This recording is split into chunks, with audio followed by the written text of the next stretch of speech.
और इस वक्त की बड़ी खबर आपको बता दें, बाबरी मस्जिद केस में आरोप मुक्त होने के बाद लाल कृष्ण आडवाणी पहली बार एक बड़े कार्यक्रम में हिस्सा लेने जा रहे हैं। आज शाम प्रधानमंत्री मोदी, गृह मंत्री अमित शाह के साथ लाल कृष्ण आडवाणी सोमनाथ मंदिर ट्रस्ट की बैठक में हिस्सा लेंगे। तीनों नेता वीडियो कॉन्फ्रेंसिंग के जरिए इस बैठक में शामिल होंगे। यह बैठक आज शाम 6 बजे होगी। आपको बता दें कि लखनऊ की सीबीआई कोर्ट ने बाबरी केस में लाल कृष्ण आडवाणी समेत 32 लोगों को आज बरी कर दिया है। यह पहला मौका है लंबे समय के बाद जब लाल कृष्ण आडवाणी किसी कार्यक्रम में हिस्सा लेंगे। आज ही वो बाबरी केस में आरोप मुक्त हुए हैं। अदालत ने उन्हें बरी किया है और आज शाम 6 बजे वो सोमनाथ मंदिर ट्रस्ट की मीटिंग में हिस्सा लेंगे। ये मीटिंग ऑनलाइन होगी। इस मीटिंग में प्रधानमंत्री नरेंद्र मोदी और गृह मंत्री अमित शाह भी शामिल होंगे।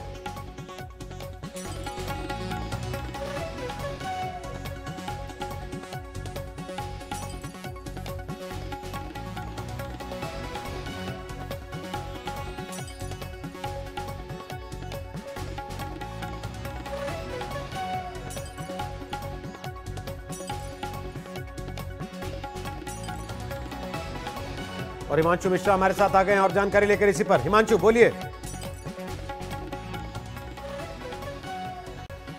रोहित, एक बार अपना सवाल दोहराएंगे क्या? आज लाल कृष्ण आडवाणी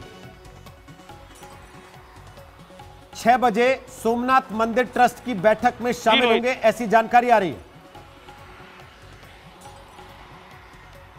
बिल्कुल रोहित, आज सोमनाथ मंदिर ट्रस्ट की बैठक होनी है जिसमें लाल कृष्ण आडवाणी, प्रधानमंत्री नरेंद्र मोदी, अमित शाह और केशुभाई पटेल वो इस बैठक के अंदर शामिल होंगे। और सबसे बड़ी बात यह है रोहित की आज जो है बाबरी विध्वंस मामले में जो षड्यंत्र का आरोप था लाल कृष्ण आडवाणी और 32 नेताओं पर, उस पर जो है लाल कृष्ण आडवाणी समेत सभी नेता बरी हो गए। और उसके बाद प्रधानमंत्री नरेंद्र मोदी के साथ ये पहला, ये कह सकते हैं कि आमना सामना होगा। और अब देखना यह है कि प्रधानमंत्री नरेंद्र मोदी इसके जो है वो लाल कृष्ण आडवाणी को किस तरीके से जो है वो बधाई देते हैं, क्योंकि लाल कृष्ण आडवाणी पिछले 28 साल से इस आरोप में थे कि षड्यंत्र किया गया था बाबरी विध्वंस को। और आज उस मामले में भी जो है लाल कृष्ण आडवाणी को जो है वो क्लीन चिट मिल गई। ना सिर्फ लाल कृष्ण आडवाणी को बल्कि मुरली मनोहर जोशी, उमा भारती, विनय कटियार, अशोक सिंघल जो दिवंगत है वीएचपी के नेता हैं, विनय कटियार जो बजरंग दल के संस्थापक अध्यक्ष थे, उनको भी जो है वो जो है क्लीन चिट मिली है। और ये एक तरीके से कह सकते हैं कि एक बड़ा फैसला था जिसके लिए सभी की निगाहें थी, ना सिर्फ बीजेपी आरएसएस के कार्यकर्ताओं की बल्कि देश के हर राजनीतिक पार्टी की और हर राजनीतिक कार्यकर्ता की। वो देखना चाहता था कि क्या सही में जो है विध्वंस हुआ, उसके पीछे कोई षड्यंत्र था या नहीं था। लेकिन बड़ी बात यह कि आज शाम को ही जो है सोमनाथ ट्रस्ट की बैठक होनी है और लाल कृष्ण आडवाणी उस बैठक में शामिल होंगे जिसमें प्रधानमंत्री नरेंद्र मोदी और गृह मंत्री अमित शाह रहेंगे। और अब देखना यह है कि किस तरीके के जेस्चर्स जो हैं वो लाल कृष्ण आडवाणी के लिए दिए जाते हैं। रोहित, बहुत बहुत शुक्रिया फिलहाल आपका जानकारी देने के लिए हिमांशु मिश्रा। बाबरी केस में आरोप मुक्त होने के बाद यह पहला मौका होगा जब लाल कृष्ण आडवाणी आज शाम 6 बजे एक बड़े कार्यक्रम में हिस्सा लेंगे। प्रधानमंत्री नरेंद्र मोदी और गृह मंत्री अमित शाह भी इस कार्यक्रम का हिस्सा होंगे। गोपी घांगर हमारी संवाददाता इस वक्त अहमदाबाद से इसी मामले पर लाइव हमारे साथ आ गई हैं और जानकारी लेकर। गोपी, क्या मायने हैं आज तीनों नेताओं के एक कार्यक्रम में होने के? बिल्कुल, मैं आपको बता दूं रोहित के ये वीडियो कॉन्फ्रेंसिंग के जरिए सोमनाथ ट्रस्ट का मीटिंग होने जा रहा है। शाम को 6 बजे ये मीटिंग होगा जिसमें लाल कृष्ण आडवाणी रहेंगे, केशुभाई पटेल रहेंगे जो कि पूर्व मुख्यमंत्री रहे, साथ ही प्रधानमंत्री नरेंद्र मोदी और अमित शाह ये दोनों भी रहेंगे। साथ ही यहाँ पे जो ट्रस्ट के सदस्य है, टोटल 7 सदस्य है, ये सातों के सातों सदस्य आज हाजिर रहेंगे। जो सोमनाथ ट्रस्ट की मीटिंग होने वाली है काफी मायने रखते हैं, क्योंकि आपको याद होगा कि अयोध्या में जो ट्रस्ट बनाया गया है वो ट्रस्ट भी सोमनाथ मंदिर ट्रस्ट के आधार पे बनाया गया था, उसी फॉर्मेट पे उसको बनाया गया है। और उसी में लाल कृष्ण आडवाणी केशुभाई पटेल, अमित शाह, साथ ही प्रधानमंत्री नरेंद्र मोदी, ये सारे सोमनाथ ट्रस्ट के सदस्य हैं। वैसे में ये सारे लोग एक ही मंच पर आज एक ही साथ वीडियो कॉन्फ्रेंसिंग में हाजिर रहेंगे, काफी मायने रखता है, क्योंकि जो सोमनाथ ट्रस्ट से हमारी बात हुई, उनका ये कहना है कि एक रूटीन एजेंडे के लिए हमारी मीटिंग रखी गई है, लेकिन कहीं ना कहीं ये काफी सारे मायने रखते हैं, क्योंकि प्रधानमंत्री मोदी भी रहेंगे, अमित शाह भी रहेंगे और केशुभाई पटेल भी रहेंगे। रोहित, केशुभाई पटेल भी रहेंगे, प्रधानमंत्री नरेंद्र मोदी भी रहेंगे, अमित शाह भी रहेंगे और लाल कृष्ण आडवाणी भी रहेंगे। लंबे समय के बाद ये एक ऐसा मौका होगा जिसमें किसी कार्यक्रम में अमित शाह, लाल कृष्ण आडवाणी, प्रधानमंत्री नरेंद्र मोदी तीनों एक साथ शामिल होंगे और यह कार्यक्रम होगा सोमनाथ मंदिर ट्रस्ट की मीटिंग। सोमनाथ मंदिर ट्रस्ट की मीटिंग ऑनलाइन मीटिंग होगी। इसमें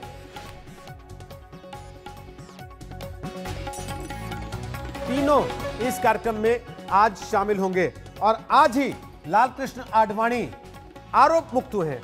सीबीआई की विशेष अदालत ने लाल कृष्ण आडवाणी को आज बरी कर दिया है। 32 आरोपी थे जिन सबको आज बरी कर दिया गया और उसके बाद लाल कृष्ण आडवाणी लंबे समय के बाद आज अपने घर से बाहर निकले, मीडिया से मुखातिब भी हुए। आज का जो निर्णय हुआ है वह अत्यंत महत्वपूर्ण है और हम सब के लिए बहुत खुशी का प्रसंग है। जब ये समाचार सुना, जय श्री राम कह करके हमने इसका स्वागत किया। आज के अवसर के लिए जय श्री राम, जय श्री राम, जय श्री राम, जय श्री राम। तो सुना आपने लाल कृष्ण आडवाणी को और मुरली मनोहर जोशी, उनका क्या कहना है अदालत के फैसले पर, वो भी सुनिए। जोशी जी, सिर्फ एक सवाल आपसे, बहुत खुशी है आज आपको इस फैसले की? जी हाँ, ये तो एक ऐतिहासिक निर्णय दिया है सीबीआई की कोर्ट ने लखनऊ में, और मैं समझता हूँ इससे सारा देश प्रसन्न है। लेकिन कांग्रेस से लेकर तमाम विपक्षी दल कह रहे हैं कि फैसला ठीक नहीं आया, बहुत षड्यंत्र था उसमें। अब मैं जो निर्णय हुआ है और 28 वर्ष तक जिसको सीबीआई पूरे देश भर से साक्ष्य जुटाने में लगी रही, उसके बाद ये निर्णय आया है और ज्यादातर तो विद्वान न्यायाधीश ने सब बातें स्पष्ट कर दी हैं। इसके लिए किसको बधाई देंगे आप सबसे? देखिए, इसमें जो एक न्याय वाला पक्ष है उसमें तो हमारे अधिवक्ताओं की मेहनत थी और उन्होंने बहुत पहले दिन से और आखिर तक रायबरेली में वहाँ की टीम ने, लखनऊ में वहाँ की टीम ने, यहाँ दिल्ली में यहाँ की टीम ने, और जैसे हमारे अहलुवालिया जी हैं वो सभी जगह जाते रहे हैं, यहाँ भी, लखनऊ में भी, रायबरेली में भी। तो इस तरह से ये इन सब का भी बहुत परिश्रम इसके अंदर रहा। और हमारे कुछ और ऐसे मित्र थे जैसे हमारे चंपत राय जी या एक त्रिलोकीनाथ जी हैं, त्रिलोकीनाथ पांडे, जिन्होंने एक एक पुर्जे को संभाल कर रखा और एक एक तारीख का बिल्कुल हिसाब लगा के रखा।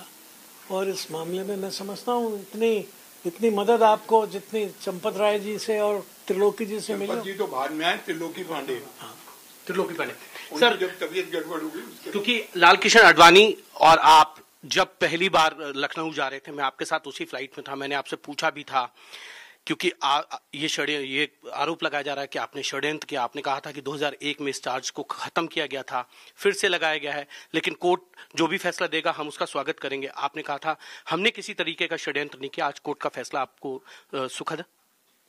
हमें तो स्पष्ट साहब उस समय भी स्पष्ट था कि हमने कोई काम ऐसा नहीं किया और अब तो कोर्ट का फैसला आ गया है।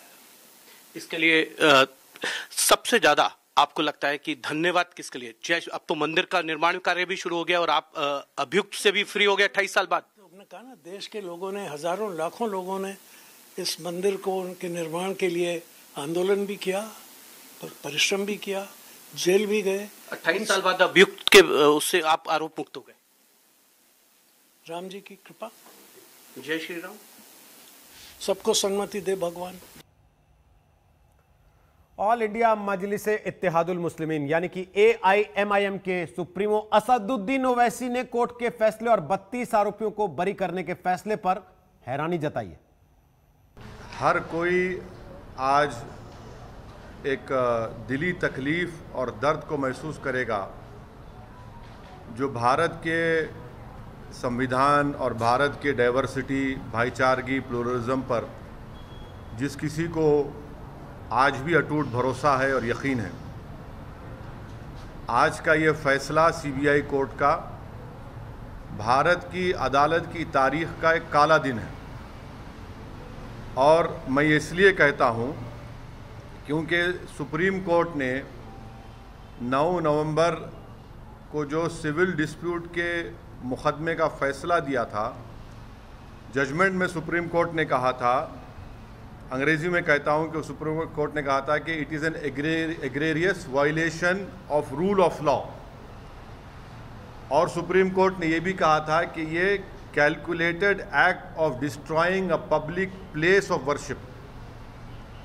अब मैं ये समझने से कासिर हूँ कि अगर सुप्रीम कोर्ट ये कहता है कि egregious violation of rule of law, तो क्या कोई जादू से मस्जिद को शहीद कर दिया गया था 6 दिसंबर को? क्या कोई जादू से वहाँ पर 28 और 29 दिसंबर की रात 49 में मूर्तियां रखी गई थी? क्या कोई जादू से उसके ताले खोले गए थे जब राजीव गांधी प्राइम मिनिस्टर थे? इसीलिए मैं ये कहता हूँ कि सुप्रीम कोर्ट ने जो बात कही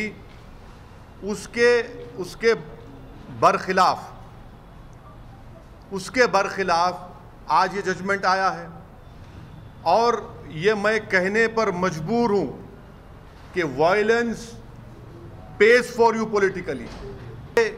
आप अंदाज़ा लगाइए कि आडवाणी की रथ यात्रा जहाँ कहीं भी भारत में गई वहाँ पर खूनरेजी हुई, मासूम लोगों का कत्ल हुआ, जायदादें जलाई गईं, ख़ानदान उजड़ गए, बर्बाद हुए, और आज ये फैसला आता है CBI कोर्ट का जिसमें कहते हैं कि वो स्पॉन्टेनियस नहीं था। तो हम ये जानना चाहते हैं कि भाई साहब ये कितने दिन, कितने महीने लगेंगे प्रिपरेशन के लिए ताकि वो स्पॉन्टेनियस ना हो? आप बताइए ना, कितने दिन, कितने महीने लगेंगे स्पॉन्टेनियस ना हो? क्या ये बात सच नहीं है कि उमा भारती ने कहा था कि एक धक्का और दो, बाबरी मस्जिद तोड़ दो? क्या दुनिया ने नहीं देखा कि जब बाबरी मस्जिद शहीद हो रही थी तो मिठाइयाँ बांटे जा रहे थे? आडवाणी, मुरली मनोहर जोशी, उमा भारती, ये सब लोग तो मिठाई खा रहे थे, खुशियाँ मना रहे थे। कैसा ये फैसले पे आज आ जाती आप? आखिर पैगाम क्या देना चाह रहे आप? पैगाम क्या देना चाह रहे? पैगाम यही मिल रहा है कि वायलेंस पेज, मास वायलेंस पेज। और दूसरी बड़ी खबर, उत्तर